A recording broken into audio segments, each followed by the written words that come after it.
დღეს გაგიზიარებთ უმარტივესი ნამცხვრის რეცეპტს, რომელიც თან ძალიან გემრიელი გამოვიდა, რომელსაც არც სხობა და არანაირი ზედმეტი არაფერი არ სჭირდება.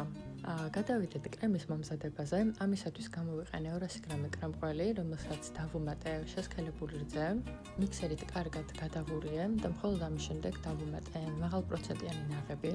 ფრთხილად ამოვიყვანოთ ნაღები, როდესაც ასეთი ჰაეროვანი და ფაფუკი სტრუქტურის გახდება ჩვენი კრემი უკვე სრულიად საკმარისი არის და აღარ არის საჭირო რომ ზედმეტად ასე ვთქვათ გადავთქვიფოთ ნაღები და შეგვიძლია გადავიდეთ შემდეგ ეტაპზე.